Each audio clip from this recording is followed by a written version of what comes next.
नमस्कार दोस्तों, मेरा नाम है निशान सक्सेना। मैं सुनाता हूँ कहानियाँ। आइए सुनते हैं नया कानून कहानी का भाग 2। आखिर मार्च में 31 दिन ख़त्म हो गए और अप्रैल के शुरू होने में रात के कुछ खामोश घंटे बाकी रह गए। मौसम सामान्य के प्रतिकूल सर्द था और हवा में भी ताजगी थी। 1 अप्रैल को सुबह सुबह उस्ताद मंगू उठा और अस्तबल में जाकर तांगे में घोड़े को जोतता हुआ बाहर निकल गया। आज उसका मन गैर मामूली तौर पर खुश था। वह एक नए कानून को देखने वाला था। उसने सुबह के सर्द धुंधलुके से कई तंग और खुले बाजारों का चक्कर लगाया, मगर उसे आज हर चीज़ पुरानी नजर आई, आसमान की तरह पुरानी। उसकी निगाहें आज खास तौर पर नया रंग देखना चाहती थीं, मगर सिवाय इस कलगी के रंग बिरंगी सी बनी थी जो कि उसके घोड़े पर जमी हुई थी, और सब चीज़ पुरानी नज़र आ रही थी। यह नई कलगी उसे आज नए कानून की खुशी में 31 मार्च को चौधरी खुदाबख्श से 14:30 आने में खरीदी थी। घोड़ों की टापों की आवाज़, काली सड़क और उसके आसपास थोड़ा थोड़ा फासला लेकर लगाए हुए बिजली के खंभे, दुकान के बोर्ड, इसके घोड़े के गले में पड़े घुंघरों की झंझनाहट, बाजार में चलते फिरते आदमी। इनमें से कौन सी चीज़ नई है? जाहिर है कोई भी नहीं, लेकिन उस्ताद मंगू मायूस ना था। अभी बहुत सवेरा है, दुकानें भी सबकी सब बंद हैं। इस ख्याल से इसे संतोष था। इसके अतिरिक्त वो जो भी सोचता था कि हाई कोर्ट में 9 बजे के बाद ही काम शुरू होता है। अब इससे पहले तो नए कानून का क्या नज़र आएगा। जब उसका तागा गवर्नमेंट कॉलेज के दरवाजे पर पहुंचा तो कॉलेज के घड़ियाल ने बड़े रोब से 9 बजाए। जो विद्यार्थी कॉलेज के बड़े दरवाजे से बाहर निकल रहे थे खुशपोश थे, मगर उस्ताद मंगू को ना जाने उनके कपड़े मैले मैले क्यों नजर आए। शायद यही वजह थी कि उसकी निगाहें आज किसी चमकीले दृश्य को देखने वाली थी। तांगे को दाएं हाथ मोड़कर जब वह थोड़ी देर बाद अनारकली में था, बाजार की आधी दुकानें खुल चुकी थीं और अब लोगों का आवागमन भी बढ़ गया था। हलवाई की दुकानों पर ग्राहकों की खूब भीड़ थी। मनिहारी बालों की नुमाइश चीज़ें शीशे की अलमारियों में लोगों को आमंत्रित कर रही थीं और बिजली के तारों पर कई कबूतर आपस में लड़ झगड़ रहे थे। मगर उस्ताद मंगू के लिए इन तमाम चीज़ों में कोई दिलचस्पी न थी। वो नए कानून को देखना चाहता था, ठीक उसी तरह जिस तरह वह अपने घोड़े को देख रहा था। जब उस्ताद मंगू के घर में बच्चा पैदा होने वाला था तो उसने 4-5 महीने बड़ी बेकरारी में गुजारे थे। उसको यकीन था कि बच्चा किसी न किसी दिन ज़रूर पैदा होगा, मगर वो इंतज़ार की घड़ियां नहीं काट सकता था। वो चाहता था कि अपने बच्चों को केवल एक नज़र देख ले, उसके बाद वो पैदा होता रहे। चुनांचे इस दुर्दमनीय इच्छा के प्रभाव स्वरूप उसने कई बार अपनी बीमार पत्नी का पेट दबा दबा कर और उसके ऊपर कान रख रख कर अपने बच्चे के बारे में जानना चाहा था, मगर नाकाम रहा। एक बार वो इंतज़ार करते करते इतना तंग आ गया कि अपनी पत्नी पर बरस ही पड़ा। अरे तू हर वक्त मुर्दे की तरह पड़ी रहती है, उठ जरा, चल फिर, तेरे अंग की थोड़ी सी ताकत तो आए। यूं तख्ता बने हर समय कुछ ना हो सकेगा। तू समझती है कि तू इस तरह लेटे लेटे बच्चा जन्म देगी? उस्ताद मंगू स्वभाव से ही बहुत जल्दबाज था। वो प्रत्येक कारण को व्यवहारिक रूप से देखने का न सिर्फ इच्छुक था बल्कि जिज्ञासु भी था। उसकी पत्नी गंगावती उसकी इस प्रकार की बेकरारियों को देखकर प्रायः कह उठती थी, अभी कुआं खोदा नहीं और तुम प्यास से बेहाल हो। कुछ भी हो, मगर उस्ताद मंगू नए कानून के इंतज़ार में इतना बेकरार नहीं था जितना उसे अपने स्वभाव के अनुसार होना चाहिए था।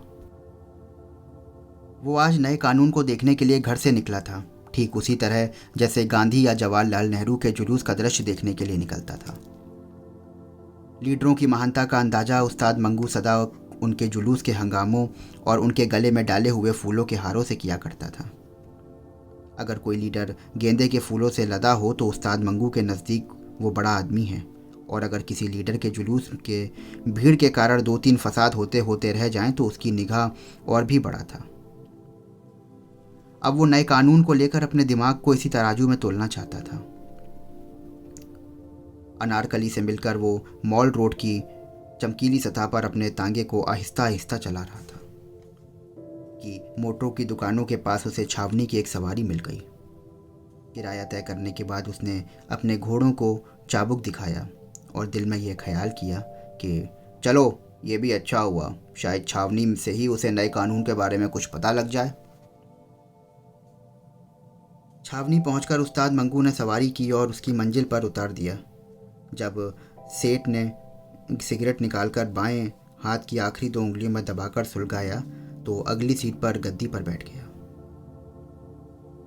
जब उस्ताद मंगू को किसी सवारी की तलाश नहीं होती थी तो वो किसी बीती हुई घटना को गौर करना होता था तो आमतौर पर वो सिगरेट दबा के अगली सीट पर पहुंच जाता था। ऐसे मौक़ों पर उसका घोड़ा थोड़ा हिनहिनाने के बाद बड़ी धीमी चाल चलना शुरू कर देता था, गोया उसे कुछ देर के लिए भाग दौड़ से छुट्टी मिल जाती हो। घोड़े की चाल और उस्ताद मंगू के मस्तिष्क में विचारों का आवागमन बहुत सुस्त था। जिस तरह घोड़ा धीरे धीरे कदम उठा रहा था उसी तरह उस्ताद मंगू के दिमाग में नए कानून के विषय में नई कल्पनाएं प्रवेश कर रही थीं। वो नए कानून की मौजूदगी में म्यूनिसिपल कमेटी के तांगों के नंबर मिलने के तरीके पर गौर कर रहा था और इस ध्यान देने योग्य बात को नए कानून की रोशनी में देखने की कोशिश कर रहा था। वो इस सोच विचार में गर्क था। उसे यूँ मालूम हुआ जैसे किसी सवारी ने उसे बुलाया है। पीछे पलट कर देखा तो उसने सड़क के उस तरफ दूर बिजली के खंभे के पास एक गोरा खड़ा दिखाई पड़ा जो उसे हाथ से बुला रहा था। जैसा कि बताया जा चुका है कि उस्ताद मंगू को गोरों से बेहद नफरत थी। जब उसने अपने ताज़ा ग्राहक को गोरे की शक्ल में देखा तो उसके मन में नफरत की भावना जाग उठी। पहले जी में आया कि बिल्कुल ध्यान ना दे और उसे छोड़कर चला जाए, मगर बाद में उसको ख्याल आया कि उनके पैसे छोड़ना भी बेवकूफ़ी है। कलगी पर जो मुफ्त में 14.5 आने का खर्च कर दिया है उनकी जेब से ही वसूल करने चाहिए। चलो चलते हैं।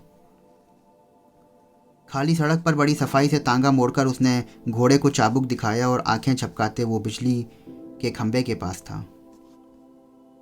घोड़े की बागें खींचकर उसने तांगा ठहराया और पिछली सीट पर बैठे बैठे घोड़े से पूछा, साहब कहाँ जाना मांगता है?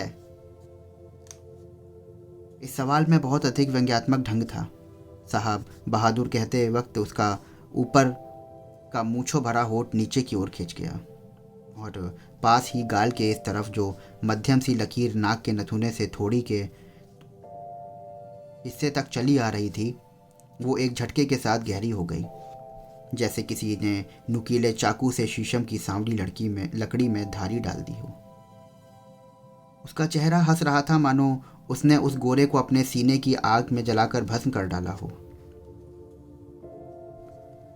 जब गोरे ने जो बिजली के खंभे की ओट में हवा का रुख बचाकर सिगरेट सुलगा रहा था मुड़कर तांगे के पायदान की तरफ कदम बढ़ाया तो अचानक उस्ताद मंगू और उसकी आंखें चार हुईं और ऐसा मालूम हुआ कि वक्त आमने सामने की 2 बंदूकों से गोलियां खारिज हुईं और आपस में टकराकर एक आग का बगुला बन ऊपर को उड़ गईं। उस्ताद मंगू जो अपने दाएं हाथ से बाग में के बल खोलकर तांगे पर से नीचे उतरने वाला था उसने अपने सामने खड़े गोरे को यूं देखा था जैसे वह उसके अस्तित्व के कड़ कड़ को अपनी निगाहों से बचा रहा है, जैसे वो उस्ताद मंगू के इस हमले से अपने अस्तित्व से कुछ भाग को सुरक्षित रखने का प्रयत्न कर रहा है। गोरे ने सिगरेट का धुआं निगलते हुए कहा, जाना मांगता है या फिर कुछ गड़बड़ करेगा? वही है। उसने ये शब्द अपने मुंह के अंदर ही दोहराए। साथ ही उसे पूरा यकीन हो गया कि वो गोरा तो उसके सामने खड़ा था वो वही है जिससे पिछले वर्ष उसकी झड़प हुई थी और इस व्यर्थ के झगड़े में जिसके कारण गोरे के दिमाग में चढ़ी हुई शराब थी। उसे विवशतापूर्वक बहुत सी बातें सहनी पड़ी थीं। उस्ताद मंगू ने गोरे का दिमाग दुरुस्त कर दिया था, मगर विशेष कारणवश वो खामोश था। उसको पता था कि इस प्रकार के झगड़ों में अदालत का नजला आमतौर पर कोचवानों पर ही गिरता है। उस्ताद मंगू ने पिछले वर्ष की लड़ाई और 1 अप्रैल के नए कानून पर गौर करते हुए गोरे से कहा, कहाँ जाने को मांगता है? उस्ताद मंगू के लहजे में चाबुक जैसी तेजी थी। गोरे ने जवाब दिया, हीरा मंडी। किराया 5 रुपये होगा।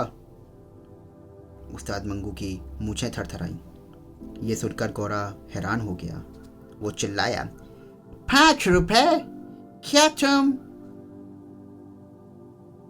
5 रुपये। यह कहते हुए उस्ताद मंगू का दाहिना बालों वाला भरा हाथ भींच कर एक वजनी घूसे की शक्ल में अख्तियार कर गया। क्यों जाते हो या बेकार की बातें बनाओगे? उस्ताद मंगू का लहजा कुछ ज़्यादा ही सख्त हो गया। गोरा पिछले वर्ष की घटना की दृष्टि में रखकर उस्ताद मंगू के सीने की चौड़ाई नज़रअंदाज कर चुका था। वो ख्याल कर रहा था कि उसकी खोपड़ी से खुजला रही है। इस साहसपूर्ण विचार के प्रभाव से वो तांगे की ओर अकड़ कर बढ़ा और अपनी छड़ी से उस्ताद मंगू को तांगे से वो नीचे उतरने का इशारा करा। बेत की ये पॉलिश की हुई पतली छड़ी उस्ताद मंगू की मोटी रान के साथ 2-3 बार छुई। उसने खड़े खड़े ऊपर से छोटे कद के गोरे को देखा और जैसे ही अपनी निगाहों के वजन से उसे पीस डालना चाहता था, फिर उसका घूंसा कमान में से तीर की तरह ऊपर की ओर उठ गया और आंख झपकते ही गोरे की ठुड्डी के नीचे जम गया।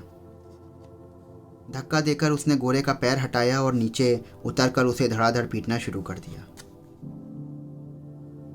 विस्मित और चकित गोरे ने इधर उधर सिमट कर उस्ताद मंगू के वजनी घूसों से बचने की कोशिश की और जब देखा कि उसके विरोधी पर दीवानगी की सी हालत छाई हुई है और उसकी आंखों में से अंगारे बरस रहे हैं, तो उसने जोर जोर से चिल्लाना शुरू किया।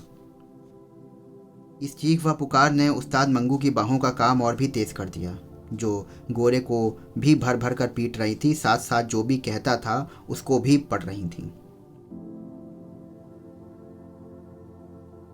लोग जमा हो गए और पुलिस के 2 सिपाहियों ने बड़ी मुश्किल से गोरे को उस्ताद मंगू की पकड़ से छुड़ाया।